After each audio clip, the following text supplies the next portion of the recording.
at this point, sick of doctors telling me to do stuff. And I was like, oh God, we have to do this, really? But I did it because, what are you going to say? No. And so I went and I got a PET scan, and they, scanned everything, and they said, well, stuff in your lungs, it doesn't light up the way that bad, spooky stuff lights up. And I was like, great. And they said, but you know what did light up? A big old thing in your colon. And that I was like, what? Okay, you have cancer. Do you want to have cancer here, or do you want to have cancer at the beach? And I was like, you know what? I would love to have cancer at the beach. And then we went to the beach and we had a great time. I was so young and not having any symptoms, but they did a biopsy of a lymph node. And I remember I was at work, actually, when they called me. And they said, well, it's in the lymph node we biopsied, which means you have to do chemotherapy. And then I was, crying in the stairwell at my office. Part of the ongoing process of getting a new piece of news and having to process it and stuff. I started off with FOLFOX, which is like the standard go-to for metastatic colon cancer, and it's a platinum-based chemotherapy.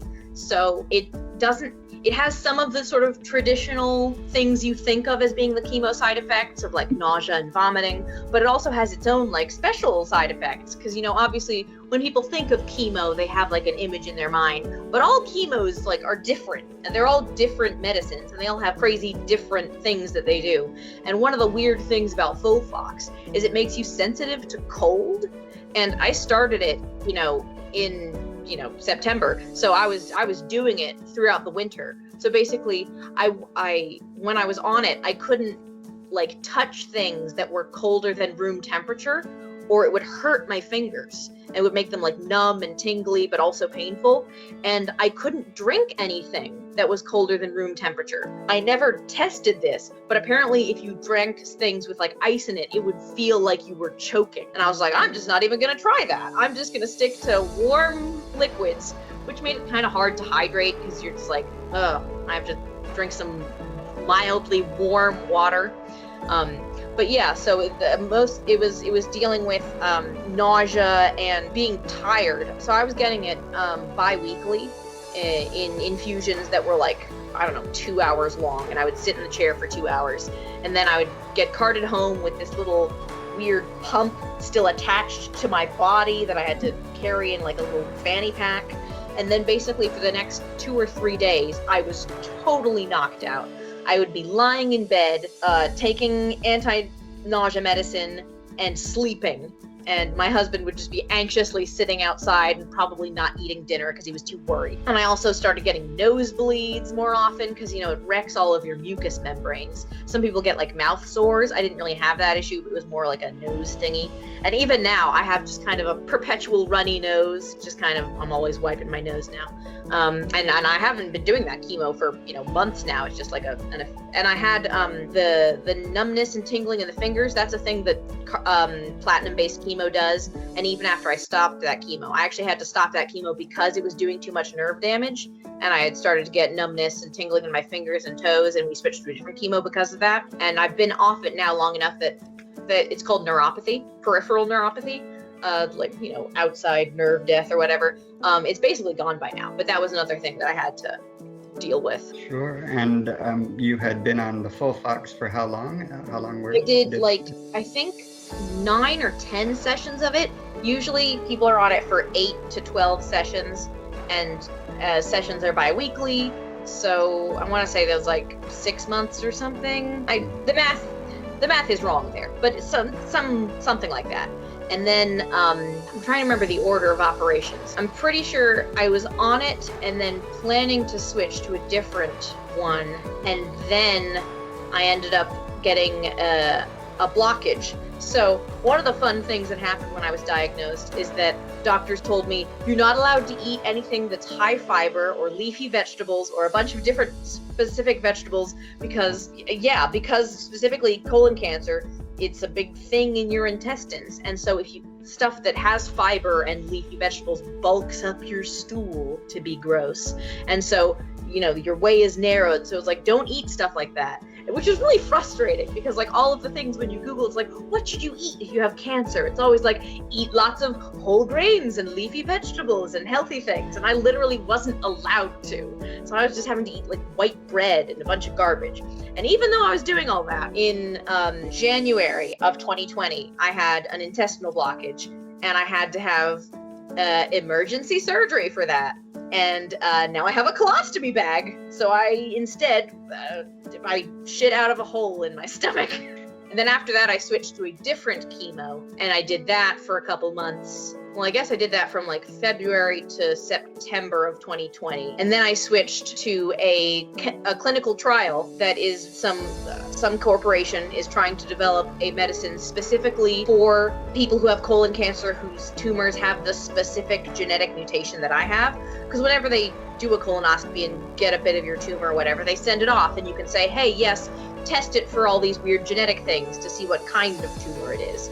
And so, fortunately enough, they were doing a clinical trial. Literally, it's 20 minutes from my house. Like, I don't know what your health thing was, but in like the cancer zone, sometimes people, have to do a clinical trial and it's states away. They'll be like getting on planes every other week to go and get treatment because, the only place that's doing a clinical trial for their specific thing is in like Arizona or whatever.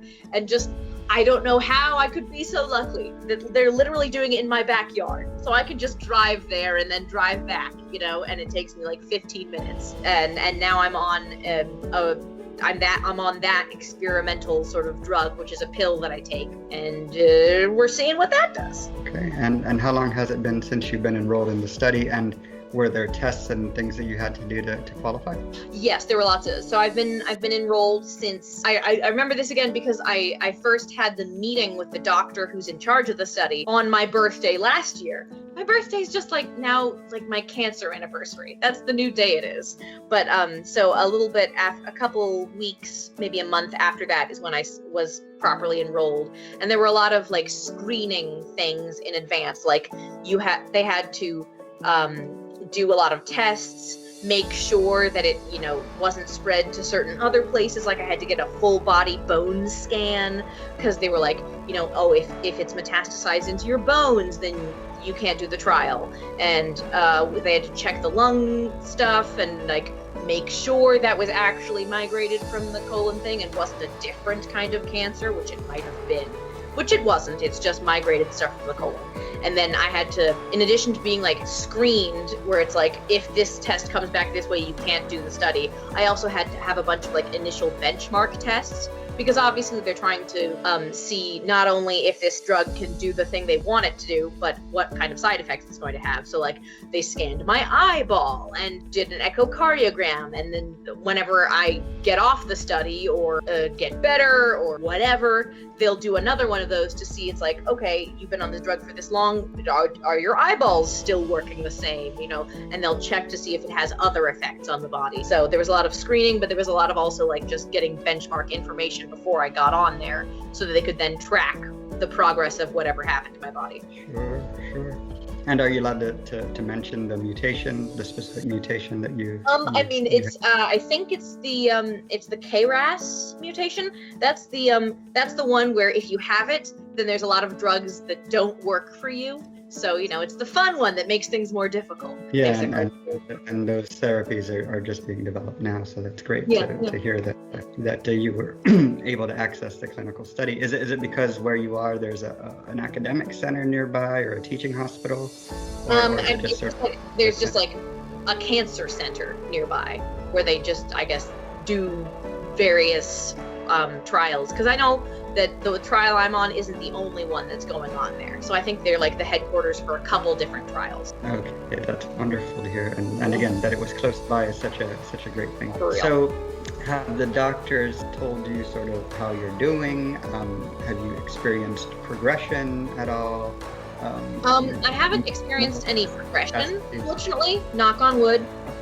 My initial chemo, when I was on FOLFOX, it did a really good job of shrinking and killing the stuff that was in the colon specifically. Like that stuff, as far as we know, it's basically dead down there. And the main thing is that the nodules in the lungs are still around. They're not big enough to be really scary, but there's a lot of them and they're still there. So so far I've gotten a couple CT scans since starting this trial drug, and the lung stuff hasn't gotten any smaller, but it hasn't gotten any bigger either. So my magical thought in my back of my head is like, maybe it's already dead and they're just not going to get smaller because it's scar tissue. But we don't know that for sure. So basically we just want to, for now, we're just staying the track because I'm not having any really terrible responses, side effects of the medicine. So as long as I'm not, might as well keep on it, see if we can get stuff to get smaller, or at the very least not get any bigger, because a stable scan is a good scam. And yeah, absolutely. And so it's been over a year. How do you feel today, and how do you manage through? Today specifically, I feel pretty still. Today. I figured you meant in general. Yeah. I'm doing well. I'm very, very fortunate to have a super supportive social environment. I've got awesome parents and 2 great sisters and a fantastic husband. And the pandemic was, a weird wrench being thrown into the works, but almost it was like, I feel like it was probably easier for me to deal with the pandemic than most people, because it's like my life was already just like totally upheaved. So it's like, oh, now it's just slightly more upheaved in a different direction. And we live in this house with 2 roommates who are technically our landlords, and it's my high school best friend and her husband. They bought a house, and then the house has this sort of accessory structure that we rent from them for like cheaper than any rent you could possibly get in this area. And we all, like, since we're part of the same household and they're very sensible and safe people, we just, hang out together. Like, we ordered dinner tonight and we're like, so we're gonna eat some mini corn dogs and hang out, that kind of thing. And my day-to-day is like just pretty great. Like, if my husband likes to say, our life is awesome apart from the cancer part. It's like, yeah, it kind of is. Apart from that, putting that aside, everything else is kind of just going nice. No, and that's great to hear that you have so much support. Yeah, the support, like, it's difficult for me to imagine how much harder it must be for people who don't have the robust support system, because that's made everything just easier. Because I've got my older sister, she just, like, I don't know where she found these people, but there's just like another team of doctors and nurses that she just sometimes talks to and will like text me and say, oh, have you mentioned this type of therapy to your doctor? Or you should email these people and get some extra testing done for a thing. And then I've got parents who are very emotionally and financially supportive, because obviously I don't have a job anymore, so that's like a whole thing. And then my friends are great. Everybody's just great. And that just makes it so much easier to do everything. Sure. And it is, you handle everything with such grace, and I can feel sort of your energy and sort of sounds like you're powering through, and it appears to me that you're powering through extremely well. What sort of advice do you have for folks who, encounter such a, some would say a difficult situation for sure, and what do you tell them sort of to help them to power through their own journey, and how do you sort of infect them with the optimism that you so clearly have? Part of it is being okay with not being okay sometimes, because obviously even now I'll still sometimes have days where it's like, it's almost as if I've forgotten for a while that I have cancer, and then I don't know, I'll be going to a doctor's appointment or something, or I'll think offhand about some spooky statistic that I read on the internet. Here's advice number 1. Don't Google statistics. They are not helpful. They're not gonna, there's good Googling and there's bad Googling. And Googling statistics of like survival rates, specifically if you're in any kind of medical situation that involves that, don't Google that. Statistical information is about groups. It has nothing to say about how you as an individual are going to do. And it's just going to make you miserable. So don't do that, first of all. But if you do that, it's okay to be sad about it. Because if you're having some kind of health crisis, it's a big fucking deal. It's something that's going to affect your day to day, and it's okay to be sad about it happening. And even if like other stuff in your life is going great, like mine, there's sometimes an extent to which it's like, well, I'm so lucky in all these ways. I have this great support system. There are people who have it so much worse than me. I shouldn't be sad about it, because it's like, no, don't try to play like comparative sadness Olympics where you're like, I'm not allowed to be sad because other people have it worse. You experience your own life. That's all you've got to go on. And if something shitty happens to you, it doesn't matter how many shitty things are happening to other people. You are allowed to be unhappy about it. You are allowed to mourn whatever, even if it's just like, I have this dumb medical procedure and it means I can't go to Cancun this weekend. It's like, okay, you can be sad about that. Sure, it's like a first world problem, but it's still a problem, and it's a problem you have. You can be sad about it, and accept that being sad about it. But like, it's don't dwell in it. That's easy enough to say. It's hard not to dwell in it if you're having difficult stuff going on. But if at all possible, then once you've accepted that sad feeling and you've let yourself feel sad, think about the things that you can feel happy about, even if they're small or silly.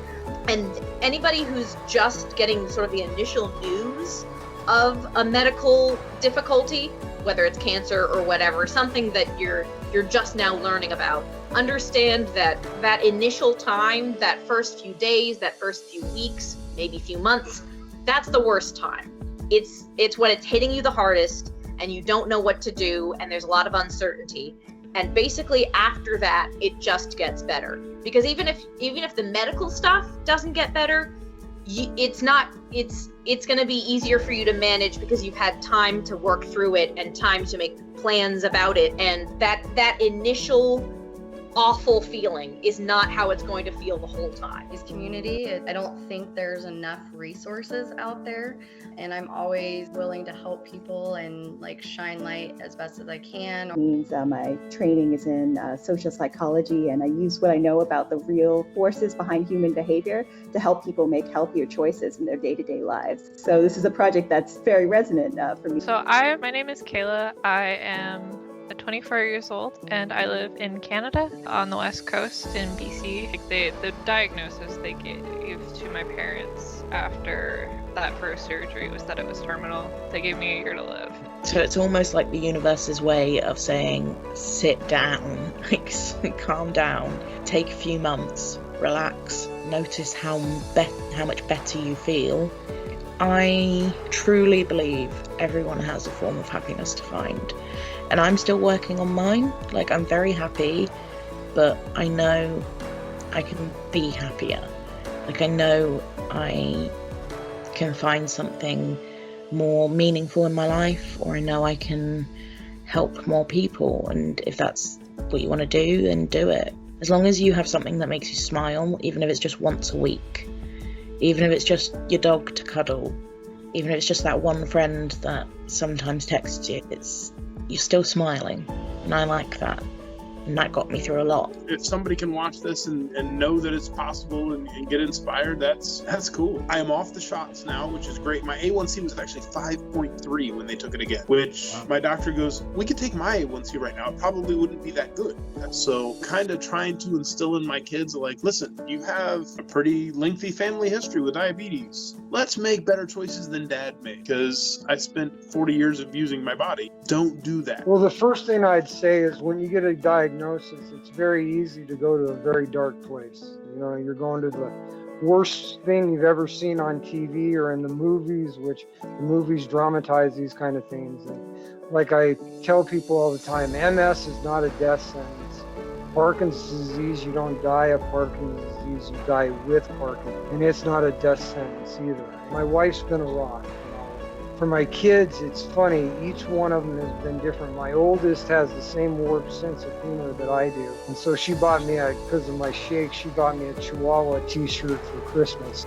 And you have to be open with everyone, they say it takes a village to raise a child. It's forever until they're over 18. So you have to be very honest and open with your village about what's going on so they can help you.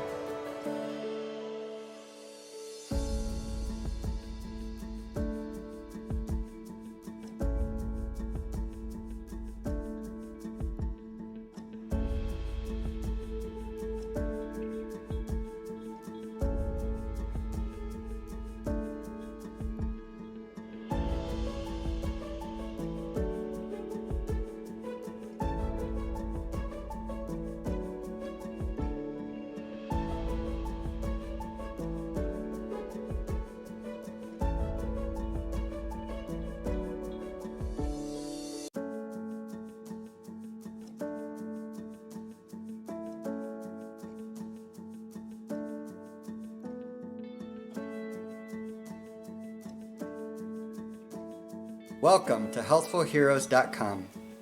My name is Manny Duenas. At healthfulheroes.com, we are inspired by every triumph over disease. We believe that by sharing our stories, we can heal ourselves and others, change lives, and transform our world. Healthfulheroes.com is purpose-built to chronicle individual stories of health transformation, just like yours.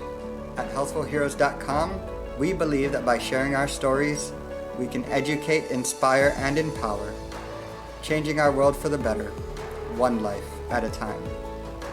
So join us today at healthfulheroes.com as we seek to make the world a better place for all. Thank you.